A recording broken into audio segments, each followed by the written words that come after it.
자산 50억을 가진 사람과 그렇지 못한 사람 사이에는 대부분이 생각하는 것처럼 운이나 타고난 재능의 차이가 있는 게 아닙니다. 미국의 공인 재무설계사이자 회계사인 톰 컬리는 이 차이를 분석하기 위해 5년에 가까운 시간을 썼어요. 그는 233명의 부유층과 128명의 저소득층을 직접 인터뷰하고 생활 습관을 분석했는데 연구가 끝났을 때 그가 발견한 건 충격적일 만큼 단순한 것이었습니다. 부자와 그렇지 않은 사람 사이에는 딱 하나의 결정적인 차이가 있었거든요.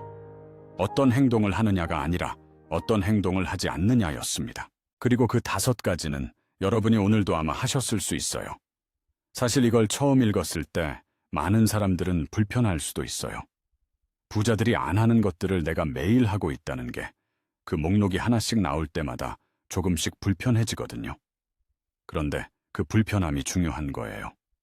오늘 이 이야기는 가난한 사람을 탓하거나 부자를 부러워하는 내용이 아닙니다.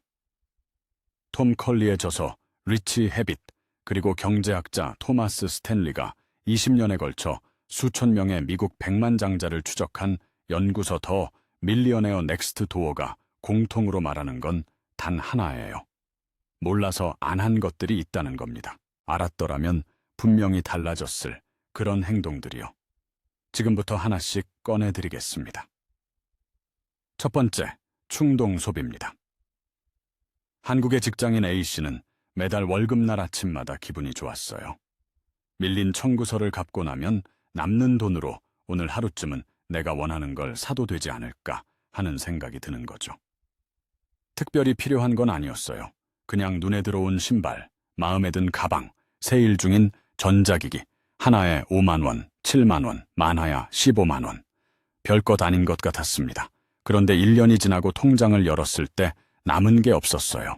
그리고 그 다음 달 월급날도 같은 일이 반복됐죠. 이게 우리 대부분의 이야기예요. 톰 컬리의 연구에서 부자들, 그러니까 연소득 16만 달러, 지금 환율로 약 2억 3천만 원 이상의 순유동자산 320만 달러, 약 46억 이상을 보유한 사람들의 94.4%는 소득의 20% 이상을 저축한다고 답했어요. 반면 저소득층 중에서 같은 비율로 저축하는 사람은 단 한 명도 없었습니다. 숫자로 표현하면 정확히 0%예요. 그리고 저소득층의 89.8%는 신용카드 잔액을 매달 다음 달로 넘겼어요. 그런데 이게 단순히 돈이 많아서 저축하는 걸까요? 아닙니다. 토마스 스탠리가 발견한 것도 같았어요. 그가 연구한 백만장자들 상당수는 이웃보다 훨씬 작은 집에 살았고 차도 중고를 타는 비율이 3분의 1이나 됐거든요. 돈이 없어서 아낀 게 아니라 아끼는 게 이미 기본값이 되어버린 사람들이었습니다. 조지아대 자료에서 정리된 스탠리의 연구를 보면 소득은 부의 차이 중 약 30% 정도만 설명했고 나머지 큰 부분은 생활 방식의 차이와 관련이 있었습니다. 충동 소비가 자산 형성에 미치는 영향을 수치로 보면 훨씬 실감이 나요. 한 달에 30만 원을 충동적으로 쓰는 사람과 그 돈을 연 6% 수익률의 자산에 투자하는 사람을 비교해보면 10년 뒤에는 약 4,900만 원의 차이가 납니다. 20년이 지나면 그 차이는 약 1억 3,800만 원을 넘어서요. 한 달에 고작 30만 원의 차이가 20년 뒤에는 아파트 전세금 하나를 만들어내는 거예요. 커피 한 잔, 택시비, 세일에 홀려서 산 옷 한 벌. 이게 쌓이면 전세금이에요. 그런데 이게 단순히 의지력의 문제라고 생각하시면 안 됩니다. 뇌는 원래 미래의 이익보다 지금 당장의 자극에 훨씬 강하게 반응하도록 설계되어 있거든요. 이건 수만 년 전 생존하기 위해 만들어진 뇌의 구조예요. 지금 눈앞에 있는 먹이를 잡는 게 먼 미래를 대비하는 것보다 훨씬 중요했던 시절의 유산인 거죠. 그래서 부자들은 이 설계를 아는 것처럼 행동해요. 의지력에 기대지 않고 쓸 수 없는 구조를 먼저 만들어 놓는 거죠. 월급이 들어오는 날 자동이체로 먼저 빼놓고 남은 돈으로 사는 방식이요. 뇌가 개입할 틈을 없애는 겁니다. 저축을 결심의 영역이 아니라 시스템의 영역으로 옮겨 놓는 거예요. 여기서 한 가지 더 짚어드리고 싶은 게 있어요.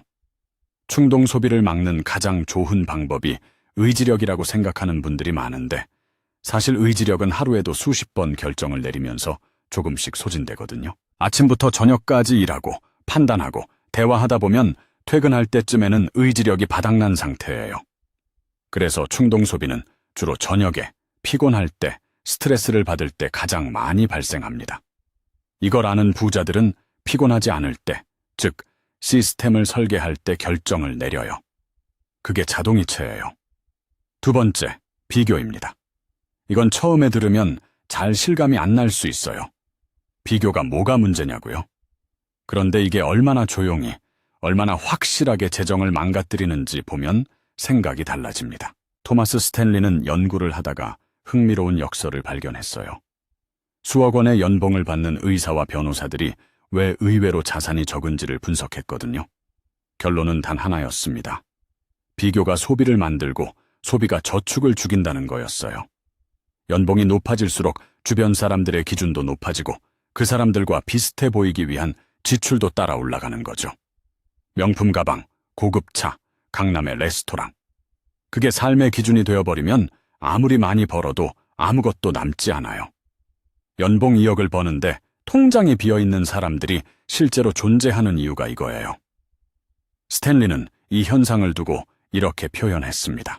남보다 우월해 보이기 위해 시간과 돈을 쓰는 것은 경제적 성취를 열등하게 만드는 예측 가능한 결과를 낳는다. 고요.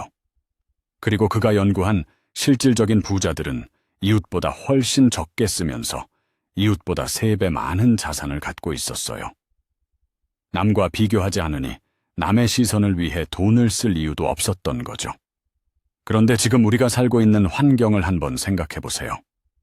SNS가 일상이 된 지금, 우리는 하루에도 수십 번씩 남의 삶의 하이라이트를 보도록 설계된 세상에 살고 있거든요.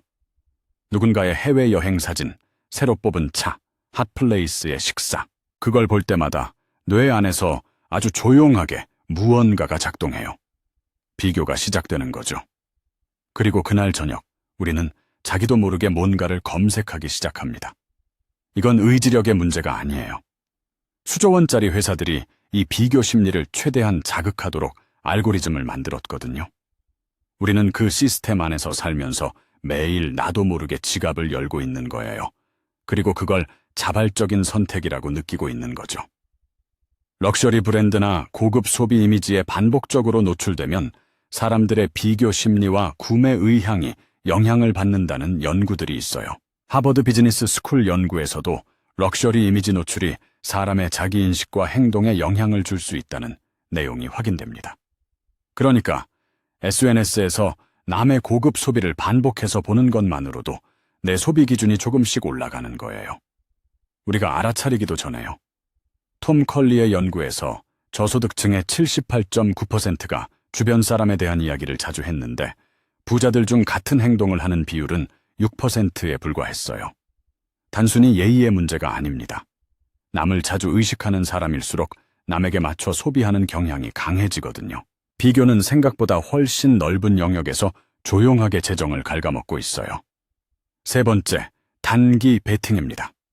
복권 가판대 앞에 서 있는 사람들을 본 적 있으시죠? 한 장에 1,000원, 많아야 5,000원. 큰 돈도 아니고 당첨되면 삶이 바뀌니까. 이 생각이 얼마나 자연스럽게 느껴지는지, 반대로 그게 얼마나 정확하게 재정을 망가뜨리는지를 수치로 보면 소름이 돋을 수 있어요. 톰 컬리의 연구에 따르면 저소득층의 77%가 매주 복권을 정기적으로 구매했어요. 반면 부자들 중 같은 행동을 하는 비율은 매우 낮았습니다. 이유가 단순히 도박에 대한 태도가 달라서일까요? 아니에요. 부자들은 복리의 구조를 알기 때문에 굳이 단기 베팅을 할 이유 자체가 없는 거예요. 수치로 비교해보면 이렇습니다. 한 달에 5만 원어치 복권을 사는 사람과 같은 5만 원을 연 7% 수익률의 인덱스 펀드에 넣는 사람의 30년 뒤를 계산해보면 어떻게 될까요? 복권의 기대값은 원금의 50% 이하예요. 1,000원을 넣으면 통계적으로 500권도 못 돌려받는 구조입니다. 반면 5만 원을 매달 30년간 연 7%로 굴리면 약 6,100만 원 이상이 돼요. 복권으로 그 금액을 따려면 수십 년에 한 번 나올까 말까 한 행운이 필요하지만 인덱스 펀드는 그냥 기다리면 됩니다. 그런데 단기 베팅이 정말 무서운 건 돈을 잃어서만이 아니에요. 한 번의 대박을 기대하는 심리가 자리를 잡으면 꾸준한 노력과 복리 시스템에 대한 믿음 자체가 서서히 무너져요. 지루한 방법보다 짜릿한 방법을 원하게 되는 거죠. 그리고 그 심리가 결국 재정 전체의 방향을 바꿉니다. 이건 단순히 복권 이야기만이 아니에요. 한 번에 2배를 노리는 투자, 유명 유튜버가 추천한 코인, SNS에서 화제가 된 주식. 형태는 달라도 심리는 똑같아요. 지금 당장 확 바뀌고 싶다는 욕망이 서서히 쌓아가는 과정의 가치를 지워버리는 거거든요. 그리고 그 욕망은 실패를 해도 사라지지 않아요. 다음에는 다를 거라는 생각이 어김없이 다시 생기거든요. 그런데 재미있는 건 이 단기 베팅 심리가 꼭 복권이나 투자에서만 나타나는 게 아니라는 거예요. 직장에서도 똑같이 나타나거든요. 한 번에 몇 배 올려주겠다는 회사로 자꾸 이직하고 꾸준히 실력을 쌓는 것보다 빠른 길을 찾는 거죠. 그런데 그 빠른 길은 대부분 존재하지 않아요. 있는 것처럼 보일 때도 있지만 대개는 더 긴 우회로거든요. 토마스 스탠리가 연구한 자수성가형 백만장자들은 평균적으로 부를 쌓는데 12년에서 32년이 걸렸어요. 빠른 경우가 12년이었습니다. 세상 어디에도 진짜 부는 단기에 이루어지지 않았어요. 그들이 그 긴 시간을 기다릴 수 있었던 건 의지가 강해서가 아니라 시간이 일을 한다는 걸 진심으로 이해했기 때문입니다. 네 번째, 비관적 사고입니다. 이게 제일 말하기 어려운 부분이에요. 왜냐하면 비관적으로 생각하는 사람은 대개 자신이 비관적이라는 걸 모르거든요. 현실적인 거라고 생각하죠. 이 나라에서 개천에서 용이 나오는 시대는 끝났다. 집값은 이미 올라버렸다. 아무리 노력해봤자 구조가 문제다. 이런 생각들이요. 이 말들이 전부 틀린 건 아닙니다. 실제로 구조에 문제가 있는 것도 사실이에요. 그런데 문제는 비관적 사고가 행동을 막는다는 거예요. 어차피 안 될 거라는 생각이 있으면 저축을 시작할 이유도 없고 공부를 시작할 이유도 없고 지금보다 조금 더 나아져 볼 이유도 없거든요. 그리고 그렇게 행동하지 않은 결과가 다시 비관을 강화해요. 이게 고리예요. 아무 행동도 하지 않으니 아무것도 달라지지 않고 달라지지 않으니 역시 안 된다는 생각이 더 깊어지는 거죠. 뇌는 자신이 믿는 것과 일치하는 증거들을 선택적으로 더 잘 기억해요. 안 된 사례들은 선명하게 기억하고 된 사례들은 운이 좋았던 거라고 해석해버립니다. 톰 컬리의 연구에서 저소득층의 78.9%가 불안 운에 의해 결정된다고 믿었어요. 반면 부자들의 79.4%는 자신의 재정 상태가 자신의 행동에 의해 만들어졌다고 생각했죠. 이 믿음의 차이가 실제 행동의 차이를 만들고 그 행동의 차이가 결과의 차이를 만들어요. 그리고 더 무서운 건 따로 있어요. 비관적 사고는 혼자 작동하지 않습니다. 주변 사람에게 전파돼요. 컬리의 자료에서는 저소득층에서 운명론적 사고와 부정적 자기인식이 더 높게 나타났습니다. 이런 생각이 반복되면 가족과 주변 사람들에게도 비슷한 언어와 태도로 전해질 수 있습니다. 비관이 일상의 언어가 되면 그 언어가 바꾸는 건 기분만이 아닙니다. 그 안에서 내려지는 선택들이 달라져요. 그리고 그 선택들이 10년 뒤의 자산을 결정합니다. 반면 자수성가한 백만장자의 96%는 낙관적 세계관을 유지했다고 톰 컬리는 기록했어요. 이건 세상이 좋아서가 아니에요. 문제 앞에서 해결책을 찾는 방향으로 뇌를 습관처럼 훈련시킨 거예요. 낙관은 감정이 아니라 습관입니다. 그리고 습관은 누구든 배울 수 있어요. 부자들의 86%가 매일 15분에서 30분을 혼자 조용히 생각하거나 전략을 세우는 데 쓴다고 했어요. 같은 30분이 어떻게 쓰이느냐에 따라 10년 뒤의 모습이 달라집니다. 비관적 사고에서 빠져나오는데 거창한 방법이 필요한 게 아니에요. 부자들이 실제로 사용하는 방법 중 하나는 자신이 통제할 수 있는 것과 통제할 수 없는 것을 매일 아침 구분하는 거예요.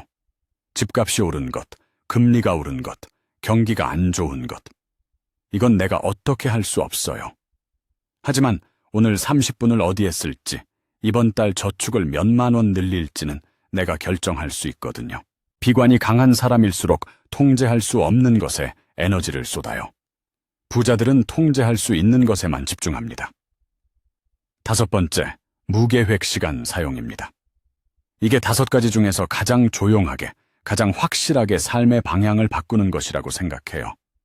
하루 일과를 마치고 소파에 앉아 유튜브를 켜는 장면을 상상해보세요. 피곤하고 오늘 하루도 열심히 했고 이 정도 쉬는 건 당연한 거 아닌가요? 맞아요. 문제는 그 다음이에요. 영상 하나가 끝나고 다음 영상이 자동으로 시작되고 눈을 들어보면 2시간이 지나 있어요. 오늘도 그냥 하루가 끝났습니다. 톰 컬리의 연구에서 부자들의 67%는 하루에 TV를 1시간도 안 봤어요. 반면 저소득층의 77%는 매일 1시간 이상 TV를 봤고 74%는 업무 외 인터넷을 1시간 이상 사용했습니다. 이건 단순히 TV가 나쁘다는 이야기가 아니에요. 자유시간에 무엇을 하느냐가 5년 뒤 내 시장 가치를 결정한다는 겁니다. 부자들은 그 시간에 책을 읽거나 네트워크를 만들거나 부업을 개발하거나 새로운 기술을 익혔어요. 그리고 그 안에서 나온 복리 효과는 단순한 금융 복리보다 훨씬 강했습니다. 실력의 복리거든요. 톰 컬리 연구에서 부자들의 88%는 매일 30분 이상 자기계발 독서를 했어요. 저소득층 중 같은 습관을 가진 사람은 전체의 2%에 불과했고요. 이 차이가 하루하루는 작아 보여도 1년이면 182시간의 차이예요. 10년이면 1820시간. 그 시간 동안 한 사람은 한 분야의 전문가가 되고 다른 사람은 같은 자리에 머물러 있어요. 똑같이 바쁜 하루를 살았는데 10년 뒤에는 완전히 다른 사람이 되는 거죠. 그리고 더 무서운 사실이 있어요. 우리가 지금 살고 있는 세상은 집중력이 돈이 되는 세상이에요. 넷플릭스, 유튜브, 틱톡, 인스타그램, 이 서비스들 뒤에 있는 수조 원짜리 회사들은 우리의 시선을 단 1초라도 더 붙잡기 위해 경쟁하고 있어요. 그들은 이 싸움에서 이기도록 설계되어 있습니다. 알고리즘이 우리보다 우리를 더 잘 알거든요. 우리가 멍하니 스크롤을 내리는 동안 누군가는 그 집중력을 팔아 돈을 벌고 있어요. 시간의 주도권을 넘겨주는 순간 우리는 그 시스템에 가장 충실한 소비자가 되는 겁니다. 그리고 이게 진짜 문제예요. 생산적인 시간을 빼앗기는 게 아니라 그 빼앗긴 시간이 쌓여서 내가 어떤 사람이 될 수 있었는지를 조용히 지워가는 거거든요. 10년 뒤에 보이면 이미 늦어요. 이걸 실감할 수 있는 예를 하나 들어드릴게요. 20대 초반에 매일 저녁 1시간씩 유튜브를 보는 대신 독서나 기술 학습을 했다고 가정해봐요. 1년이면 365시간이에요. 어떤 분야든 100시간이면 기초를 뗄 수 있고 1000시간이면 준전문가 수준이 돼요. 3년이면 1095시간이니까 20대 중반에 이미 한 분야의 준전문가가 될 수 있는 거죠. 그 실력이 직장에서 쓰이기 시작하면 그게 연봉이 되고 그게 자산이 됩니다. 시간은 정말로 돈이에요. 비유가 아니라 수치로요. 지금까지 5가지를 모두 이야기했는데 공통점이 보이시나요? 충동 소비, 비교, 당위 베팅, 비관적 사고, 무계획 시간 사용. 이 5가지는 모두 지금 당장의 자극에 반응하는 방식이에요. 지금 당장 기분 좋은 것, 지금 당장 짜릿한 것, 지금 당장 편한 것. 이것들이 아무 생각 없이 쌓이면 10년 뒤에는 아무것도 없어요. 반면 부자들이 하는 건 지금 당장 눈에 보이지 않는 것들에 먼저 자원을 쓰는 겁니다. 저축, 독서, 기다림, 계획. 이것들은 모두 지금 당장 아무 느낌이 없지만 시간이 지나면 복리로 돌아오는 것들이에요. 그리고 이 차이가 겉으로 드러나기까지 보통 10년이 걸려요. 그래서 아무도 이 고리를 인식하지 못하는 거예요. 중요한 건 이겁니다. 이걸 몰랐던 거예요. 어떤 행동이 10년 뒤를 어떻게 바꾸는지 그 수치로 알려준 사람이 없었던 거예요. 학교에서도 알려주지 않았고 부모님도 대부분 알지 못했어요. 그냥 열심히 일하면 잘 살 수 있다고만 했죠. 그런데 열심히 일하는 것과 부를 쌓는 것 사이에는 이 5가지가 있어요. 그리고 지금 이 영상을 보는 여러분은 이제 알았습니다. 알았다는 게 시작이에요. 지금 당장 모든 걸 바꿀 필요는 없어요. 딱 하나만 바꾸면 됩니다. 5가지 중에서 지금 자신에게 가장 해당된다고 느끼는 것 하나를 골라보세요. 충동 소비가 해당된다면 오늘부터 물건을 보면 24시간 뒤에 다시 생각하는 규칙 하나. 비교가 해당된다면 SNS 앱 하루 사용 시간을 30분 줄이는 것 하나. 단기 베팅에 해당된다면 복권 살 돈을 자동이체 통장에 넣는 것 하나. 비관적 사고가 해당된다면 아침에 일어나서 오늘 잘 될 수 있는 것 하나를 5분 생각하는 것 하나. 무계획 시간이 해당된다면 하루에 딱 15분만 책을 읽는 것 하나. 이게 별것 아닌 것 같아요. 맞아요. 별것 아닌 것처럼 느껴지도록 해야 오래 할 수 있거든요. 톰 컬리는 이걸 이렇게 표현했어요. 매일 반복하는 평범하고 지루해 보이는 행동들이 당신을 성공이라는 긴 산 위로 한 걸음씩 밀어 올린다. 고요. 그리고 그 하나가 쌓인 10년이 지금 부자들이 가진 자산이에요. 그들도 처음엔 그 하나를 시작했습니다. 오늘도 시청해 주셔서 감사합니다. 구독과 좋아요는 이런 콘텐츠를 계속 만드는데 정말 큰 힘이 됩니다. 그리고 오늘 5가지 중에서 나는 어떤 게 가장 해당된다고 느끼셨나요? 댓글로 딱 하나만 남겨주세요. 혼자 읽고 넘기는 것보다 한 번 적어서 공유하면 훨씬 더 오래 기억에 남거든요.